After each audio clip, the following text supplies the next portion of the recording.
लाडक्या बहिणींसाठी अतिशय आनंदाची बातमी.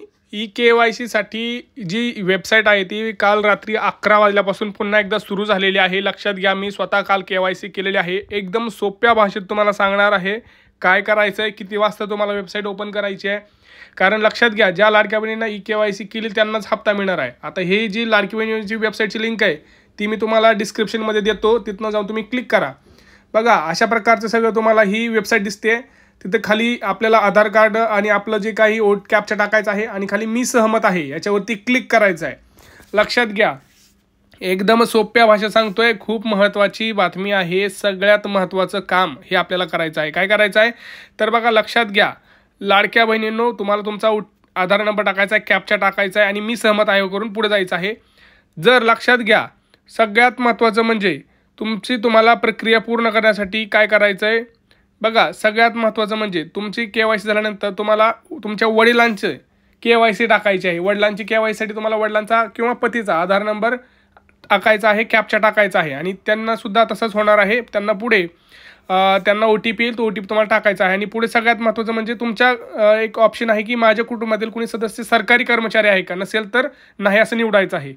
पुढं तुम्हाला तुमची जात ही निवडायची आहे. कुठली तुमची जी जात असेल ते सर्वसामान्य, विभक्त, भटक्या जाती जमाती जी असतील ती तुम्हाला जात जी आहे ती निवडायची आहे आणि पुढं जायचं आहे. लक्षात घ्या, सगळ्यात महत्त्वाचं म्हणजे इथं भरपूर वेळा वेबसाईट बंद होत आहे.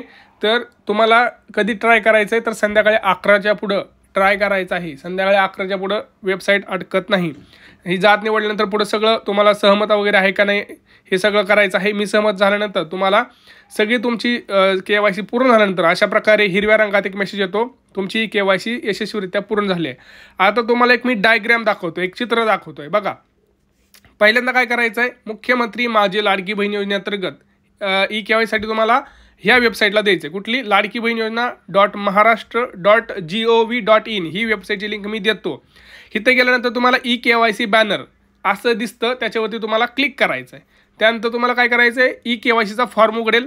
लाभार्थ्यांनी आधार क्रमांक व पडताळणी संकेत कोड म्हणजेच कॅप्चा टाकायचा आहे. आधार प्रमाणीकरणासाठी सेंड OTP बटनावर क्लिक करायचं आहे, म्हणजे तुम्हाला OTP येईल. लक्षात घ्या, त्यासाठी तुम्हाला आधी एक मेसेज येईल की आपले ई-के-वाय-सी याआधी पूर्ण झाले आहे किंवा नाही हे तपासले जाईल. जर तुमचं आधी के-वाय-सी झालं असेल तर तुम्हाला हे प्रोसेस करायची गरज नाही. जर तुमची जी प्रोसेस आहे ती झालेली नसेल तर तिथं नाही निवडायचं आहे आणि आधार क्रमांक लाभार्थ्याची मंजूर यादीत नाव आहे की नाही हे तपासलं जाईल. लक्षात घ्या, ज्या लाडक्या बहिणींना OTP येईल त्यांनी समजून जायचं आहे आपलं नाव पात्र लाभार्थी यादीमध्ये आलेलं आहे. बघा, ज्या लाभार्थ्यांना OTP येत नाही त्यांना असा मेसेज येतो, कुठला, आधार क्रमांक मुख्यमंत्री लाडकी बहीण योजनेच्या पात्र यादीत नाही असं येतं. आणि ज्या लाभार्थ्यांचा मोबाईल म्हणजे पात्र लाभार्थी आहेत त्यांच्या मोबाईलवरती OTP तुम्हाला येतो आणि तो OTP तुम्हाला OTP स्क्रीनमध्ये टाकून सबमिट बटनवर क्लिक करायचं आहे. लक्षात आलं. सगळ्यात महत्त्वाचं, लाडकी बहीण योजने वेबसाईटवर जायचं आहे, ई-के-वाय-सी बॅनरवर क्लिक करायचं आहे. तुम्हाला तुमचं आधार क्रमांक कॅप्चा टाकायचं, सेंड OTPवर क्लिक करायचं आहे. त्यानंतर तुम्हाला एकतर पात्र लाभार्थी असाल तर OTP येईल, नसेल तर तुम्हाला मेसेज येईल तुम्ही पात्र यादीत नाहीत. बरोबर, OTP टाकला.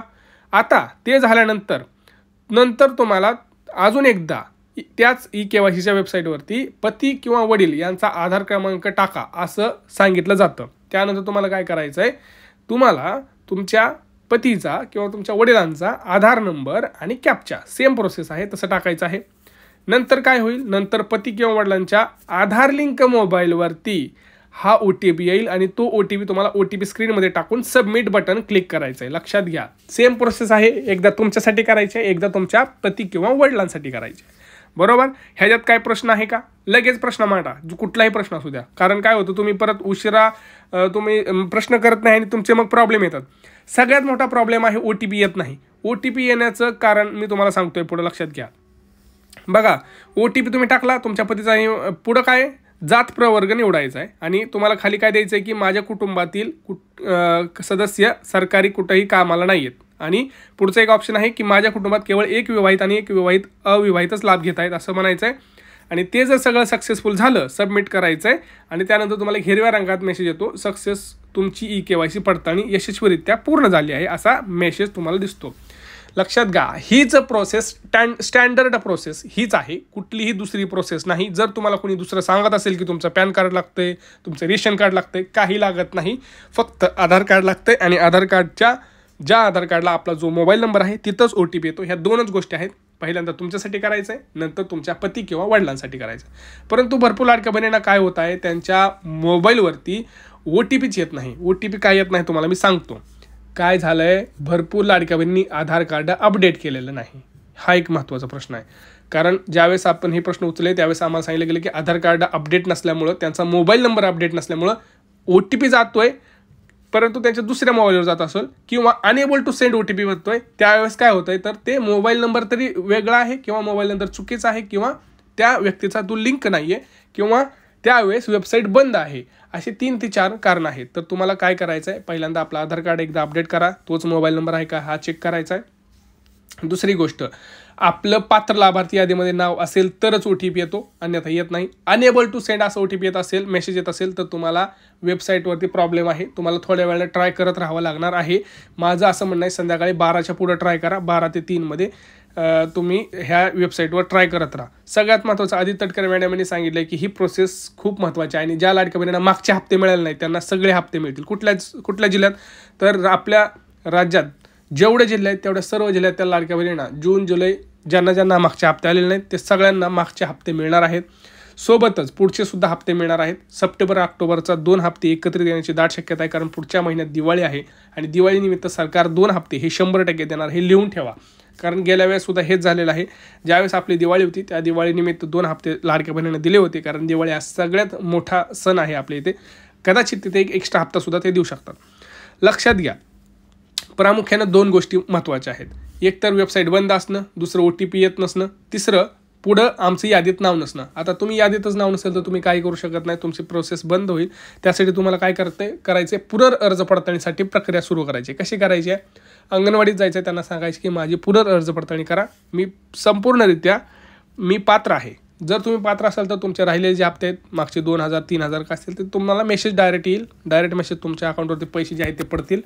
परंतु जर तुम्ही पात्रच नसाल तर त्याची कारणं प्रामुख्याने लक्षात घ्या. सरकारकडे सगळा डेटा आहे, सरकारनं RTOकडून डेटा घेतलेला आहे, सरकारनं इन्कम टॅक्स ज्यांनी आता ITR भरलेत त्यांच्याकडून डेटा घेतलेले आहेत, भरपूर जणी 2 योजनेचा लाभ घेत आहेत त्यांच्याकडून डेटा घेतलेला आहे, कृषी विभागाकडून लाडक्या बहिणींसाठी जो डेटा आहे तो घेतलेला आहे. त्यानुसार सरकारनं ज्यांचं उत्पन्न 2.5 लाखाच्या वर गेलेलं आहे, ज्यांच्याकडे 4 चाकी आहे, ह्या सगळ्या गोष्टींची माहिती घेऊनच तुम्हाला यादीतून बाहेर काढलेलं आहे, असं सरकारचं स्पष्ट मत ह्याच्यावरती काल आलेलं आहे. स्वतः उपमुख्यमंत्री आणि मुख्यमंत्री आणि आदित्य तटकरे यांनी यांनी सांगितलेलं आहे. सगळी प्रोसेस मी तुम्हाला आता समजावून सांगितलेली आहे. आता तुम्ही एक सांगायचं आहे की तुमचं KYC झालेलं आहे का कुठला काही प्रॉब्लेम आहे, कुठलाही प्रश्न असू द्या, निसंकोचपणे विचारायचं आहे, त्याचं उत्तर मी नक्की देईल आणि देण्याचा प्रयत्न करेल. फक्त चॅनलला सबस्क्राईब करा, व्हिडिओ व्हॉट्सअपवरती जास्तीत जास्त शेअर करा. भेटूया पुढच्या व्हिडिओमध्ये मित्रांनो, तोपर्यंत जय महाराष्ट्र.